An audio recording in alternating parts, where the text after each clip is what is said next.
नमस्कार दोस्तों, स्वागत है आप सभी का आपके प्यारे यूट्यूब चैनल स्टडी जिंदाबाद। तो आज हम पढ़ने वाले हैं बायोलॉजी। ध्यान देंगे, आज हमारा पार्ट 2 का वीडियो है बायोलॉजी, जिसमें हम पढ़ने वाले हैं क्लासिफिकेशन ऑफ लिविंग ऑर्गेनिज्म, यानी सजीव पदार्थ जितने भी हैं जीवधारियों का वर्गीकरण। ध्यान देंगे आप सभी कि जीवधारियों का वर्गीकरण बहुत ही अच्छा टॉपिक है और इनसे बहुत सारे एग्जाम में इनसे प्रश्न पूछे जाते हैं। तो चलिए सबसे पहले स्टार्ट करते हैं। आप सभी वीडियो को शेयर कर दीजिएगा, लाइक कर दीजिएगा और चलिए क्लास को स्टार्ट करते हैं। देखिए, सबसे पहले क्या हुआ कि अरस्तु, कल हम बताए थे कि फादर ऑफ बायोलॉजी अरस्तु को कहा जाता है। तो अरस्तु ने क्या किया, ने सभी जीवधारियों को दो वर्गों में विभाजित किया। ये दो वर्ग कौन कौन से थे विभाजित किए, ये थे, पहला था प्लांट और दूसरा था एनिमल, यानी दो वर्गों में विभाजित किया। और दूसरे आए वैज्ञानिक कैरोलस लिनियस ने भी अपनी पुस्तक जो इन्होंने अपनी बुक्स लिखे थे उसका नाम क्या था, सिस्टमा नेचर। आपसे क्वेश्चन पूछे जा सकते हैं कि लिनियस द्वारा लिखे गए बुक्स का क्या नाम था, तो आप आंसर कर सकते हैं सिस्टमा एंड नेचर। उसका भी बुक जो था उसमें भी इन्होंने जीव को दो वर्गों में विभाजित किया, प्लांट किंगडम और एनिमल किंगडम।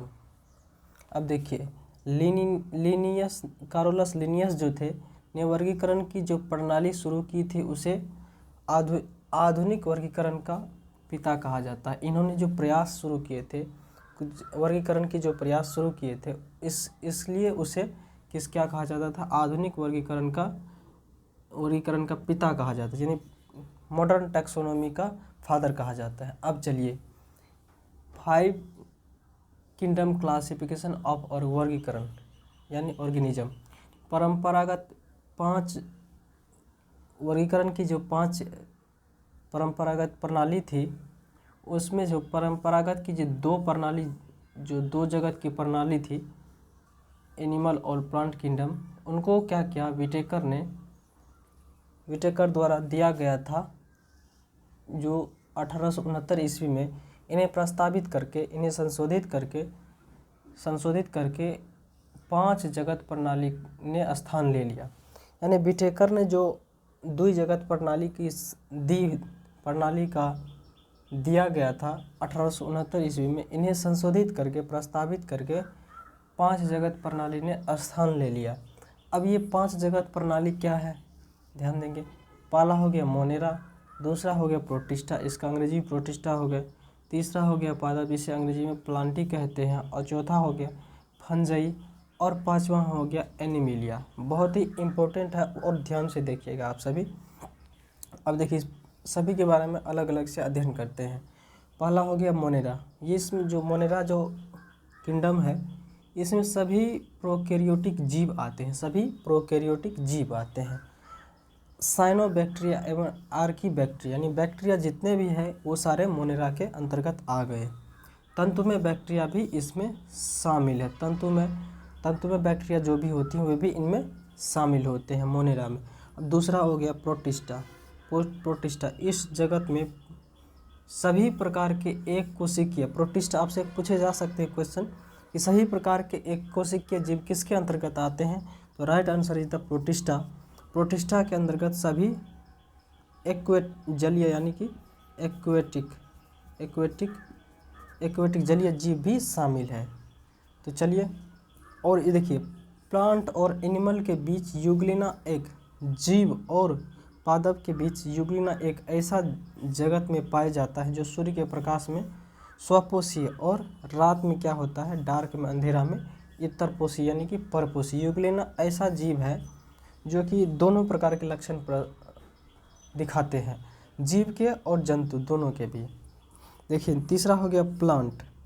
ये प्लांटी, इसमें रंगीन और बहुकोशिकीय जीव आते हैं। इसमें जितने भी रंगीन, कलरफुल और बहुकोशिकीय जीव आते हैं वे सारे प्लांट के अंतर्गत आ गए।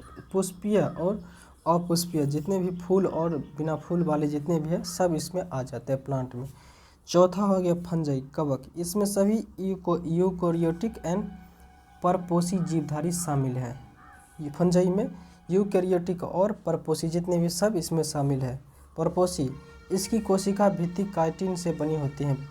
फंजई के जो जीव होते हैं, इनकी जो कोशिका भित्ति है वो किसकी बनी होती है? काइटिन की बनी होती है।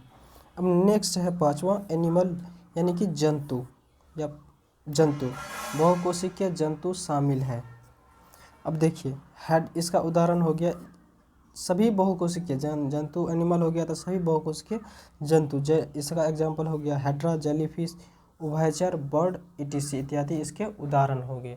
अब देखिए बहुत ही अच्छा सा एग्जाम्पल है जीवों की नामकरण की द्विनाम पद्धति। यह जीवों की नामकरण की द्विनाम पद्धति क्या है? जीवधारियों के वर्गीकरण, क्लासिफिकेशन ऑफ ऑर्गेनिज्म का ही भाग है। देखिए क्या कहता है कि सन 1753 ईस्वी में, सन 1753 ईस्वी में कैरोलस लिनियस एक साइंटिस्ट थे, ने इस पद्धति की शुरुआत की। द्विनाम पद्धति जो थी इनकी शुरुआत 1757 ईस्वी में की थी, जिसे सभी जीवों का नामकरण दो शब्दों, जितने भी जीव हैं सबका नामकरण जो है दो शब्दों से मिलकर के बना है। पहला वंश, दूसरा जाति। दोनों के बाद उस साइंटिस्ट का नाम जोड़ा जाता है जिसने सबसे पहले उस जाति को खोजा। यानी फॉर एग्जांपल के लिए यदि मानव को लिया जाए तो इसका साइंटिस्ट नाम होमो सैपियंस लिन है। तो इसका मतलब क्या हुआ? चलिए यहाँ आए थे, ये सारे खोज के, इसलिए कैरोलस लिनियस को फादर ऑफ टैक्सोनॉमी कहा जाता है। देखिए एग्जांपल मानव का लेते हैं, तब मानव का नामकरण कैसे हुआ कि होमो सैपियंस लिन। तो इसमें क्या आता है, पहले होमो उसका वंश हुआ, मानव के वंश हुआ, और सैपियंस उसकी जाति, और लिन हो गया, लिन मीन्स लीनियस साइंटिस्ट ने सबसे पहले इसको देखा। अब देखिए इसी आधार पर हमारा कुछ इम्पोर्टेंट महत्वपूर्ण वैज्ञानिक नाम है कुछ जीवों के। देखिए सबसे पहले मनुष्य लेते हैं। मनुष्य का नाम क्या हुआ? साइंटिस्ट नाम, वैज्ञानिक नाम होमो सैपियंस। मनुष्य का वैज्ञानिक नाम होमो सैपियंस। उसी प्रकार से आ गया मेढक, इसका वैज्ञानिक नाम क्या हो गया? राना टिग्राना।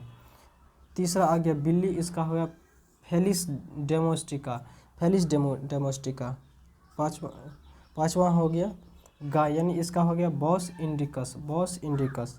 मक्खी या माछी, ये मक्खी हो गया आपको घर में उड़ने वाले जो होते हैं, उसका नाम है मस्का डोमेस्टिका। आम का है मैग्नीफेरा इंडिका। धान ओराइजा सैटिवा। गेहूँ ट्रिटिकम एसेटिवम। और बहुत ही महत्वपूर्ण जो कि मटर, इनका नाम है पिजम सिटिवम। तो चलिए आज की वीडियो को यहीं ख़त्म करते हैं, मिलते हैं नेक्स्ट वीडियो में। तब तक के लिए धन्यवाद। उम्मीद कर पा रहे हैं कि आप लोगों ने इस क्लास को एंजॉय किए हैं। मिलते हैं नेक्स्ट वीडियो में, तब तक के लिए पार्ट 3 में। धन्यवाद। दोस्तों में शेयर कीजिए, चैनल को सब्सक्राइब कर दीजिएगा।